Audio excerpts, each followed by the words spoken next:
दोस्तों आज की क्लास में हम डिस्कस करेंगे यूज टू नीड एवं डेयर के कुछ इंपॉर्टेंट यूज। तो आइए शुरू करते हैं। सबसे पहले आप हेडिंग लिखेंगे यूज टू का प्रयोग। यूज टू का प्रयोग, तो यूज टू का मतलब होता है पास्ट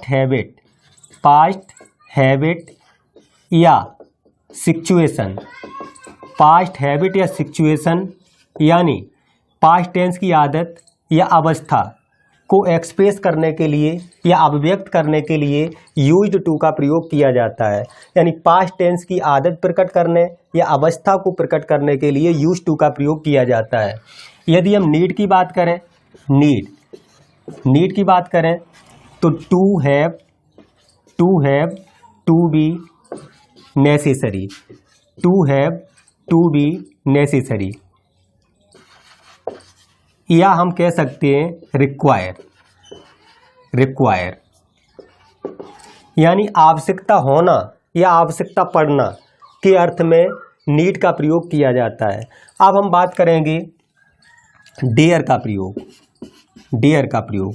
यदि डेयर की बात करें तो टू बी करेजियस,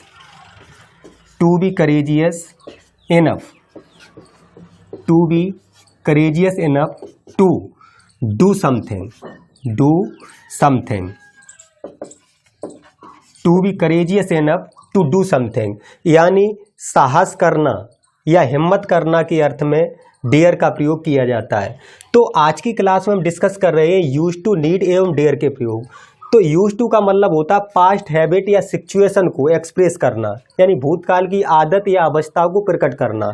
इसके अलावा नीड का मतलब होता है to have, to be necessary, या हम बोल सकते हैं रिक्वायर यानी आवश्यकता होना या आवश्यकता पड़ना के अर्थ में नीड का प्रयोग किया जाता है। इसके बाद डेयर की बात करें तो to be courageous enough to do something यानी to be courageous enough to do something, हिम्मत करना या साहस करना के अर्थ में डेयर का प्रयोग किया जाता है।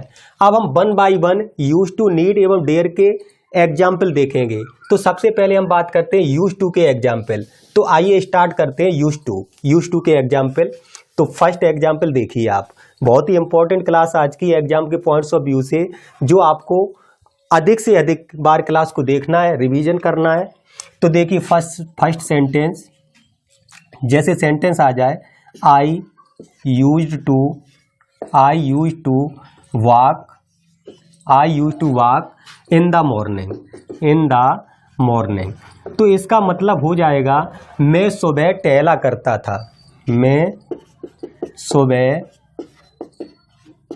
करता था, यानी पास्ट टेंस की आदत प्रकट की गई, टहला करता था। पास्ट टेंस की आदत या सिचुएशन को एक्सप्रेस किया गया। इसके बाद दूसरा सेंटेंस देखें, माई ग्रैंड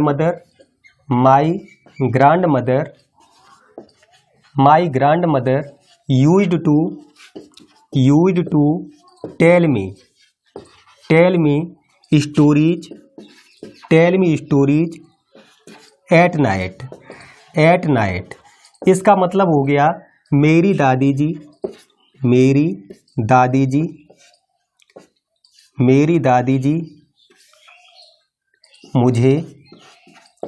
मुझे रात्रि में कहानियाँ सुनाया करती थी।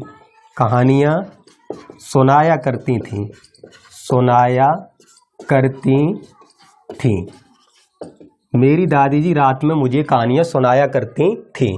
अब इसके बाद तीसरा एग्जाम्पल देखें, my mother used to read the Ramayana daily. इसका मतलब मेरी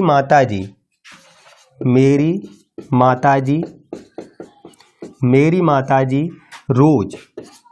रोज रामायण पढ़ा करती थी। मेरी माताजी रोज रामायण पढ़ा करती थी। लास्ट एग्जाम्पल की बात करें तो मैं इंग्लिश में पहले I used to play cricket I use to play cricket. तो इसका मतलब हो जाएगा मैं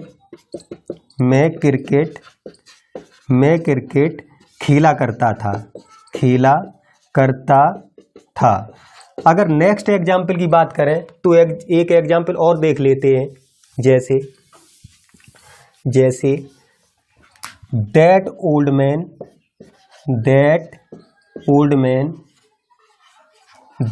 man used to sit under the tree. इसका मतलब वह बूढ़ा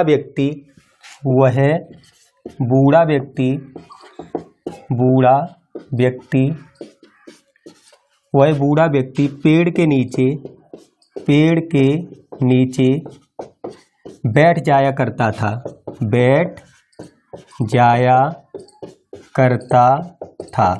तो वह बूढ़ा व्यक्ति पेड़ के नीचे बैठ जाया करता था। तो हमने बात की यूज टू के प्रयोग की, यानी पास्ट हैबिट या सिचुएशन को एक्सप्रेस करने के लिए यूज टू का प्रयोग किया जाता है। आशा करते हैं आपको समझ आया होगा ये प्रयोग। इसके बाद हम बात करेंगे यूज टू के बाद नीड की। तो नीड में हमने बताया आवश्यकता होना या आवश्यकता पड़ना। तो नीड का प्रयोग मेन वर्ब के रूप में होता है, यानी मुख्य क्रिया के रूप में होता है। तो आप हेडिंग लिखेंगे अब नीड का प्रयोग। तीनों के सेंटेंस में अंतर देखेंगे, बहुत ही इंपॉर्टेंट है आज की क्लास। एग्जाम के पॉइंट्स ऑफ व्यू से आपको अधिक से अधिक बार क्लास को देखना है। यदि आप चैनल पर नए हैं तो प्लीज़ चैनल को सब्सक्राइब करें, वीडियो को लाइक करें, अधिक से अधिक शेयर करें। तो देखिए नेक्स्ट हेडिंग नीड का प्रयोग। तो नीड के बारे में हम बात करेंगे, बहुत ही इंपॉर्टेंट क्लास आज की नीड। तो नीड पर हम एग्जाम्पल देखते हैं। नीड का मतलब होता है आवश्यकता होना या आवश्यकता पड़ना। तो आवश्यकता होना या आवश्यकता पड़ना। फर्स्ट एग्जाम्पल देखिए, जैसे ही नीड्स माई हेल्प, यानी उसे मेरी सहायता की आवश्यकता है। उसे मेरी सहायता की आवश्यकता है, यानी मेन वर्ब के रूप में नीड का प्रयोग किया गया। ये सिंपल सेंटेंस है। यदि हम इसे नेगेटिव बनाए तो ये बन जाएगा ही does not need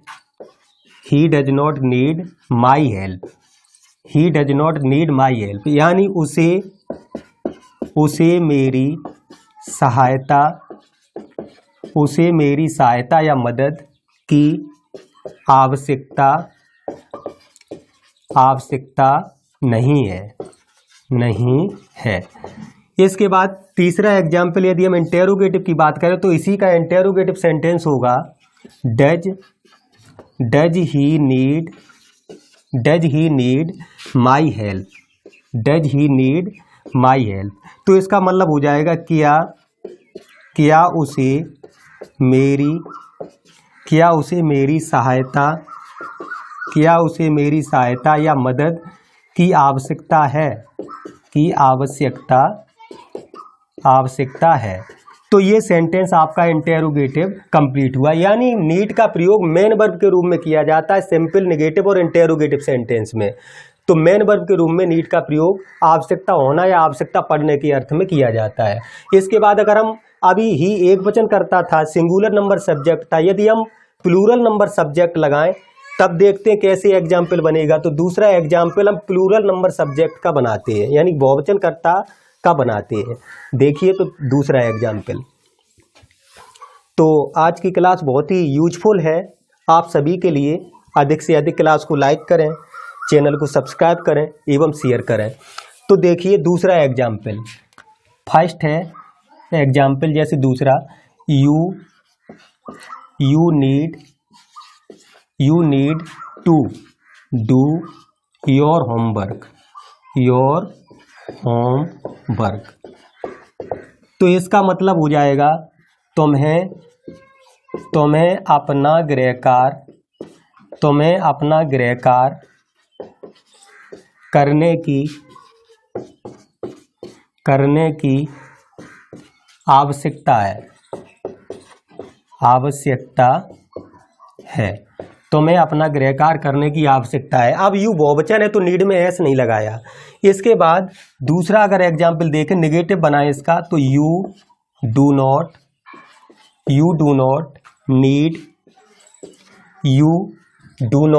need to do your homework.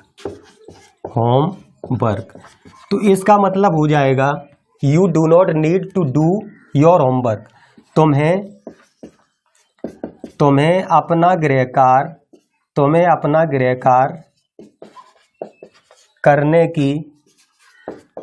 करने की आवश्यकता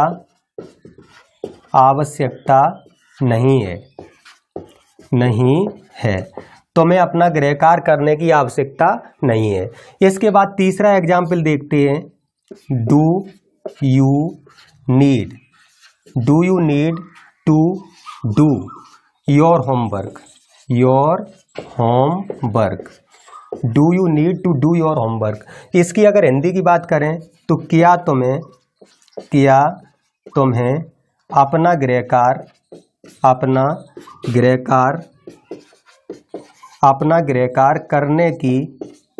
करने की आवश्यकता है। तो इस प्रकार हमने एक वचन और बहुवचन दोनों सब्जेक्ट पर नीड के प्रयोग बताए आपको, यानी नीड का प्रयोग मेन वर्ब के रूप में होता है। इसी प्रकार अब हम बात करेंगे डेयर की। तो डेयर का प्रयोग भी एक वचन व बहुवचन कर्ता के साथ, एक वचन व बहुवचन सब्जेक्ट के साथ होता है। तो अब हम बात करते हैं डेयर के प्रयोग की। तो आप हेडिंग लिखें डेयर का प्रयोग। और डेयर का प्रयोग साहस करना या हिम्मत करना के अर्थ में किया जाता है। तो देखते हैं डेयर का प्रयोग। आप हेडिंग लिखें डेयर का प्रयोग। तो फर्स्ट एग्जाम्पल देखिए, dare, use of dare. Dare का मतलब साहस करना या हिम्मत करना। तो फर्स्ट एग्जाम्पल देखते हैं, ही डेयर्स टू गो देयर। इसका मतलब उसे वहाँ जाने का साहस है या उसे वहाँ जाने की हिम्मत है या साहस है। अगर इसी का हम निगेटिव बनाएं तो निगेटिव बनेगा he does not dare to go there. इसका मतलब हो जाएगा उसे वहाँ जाने का साहस नहीं है। उसे वहाँ जाने का साहस नहीं है। तीसरा एग्जाम्पल देखें, इंटेरोगेटिव। तो does he dare to go there. तो ये बनेगा does he dare to go there. क्या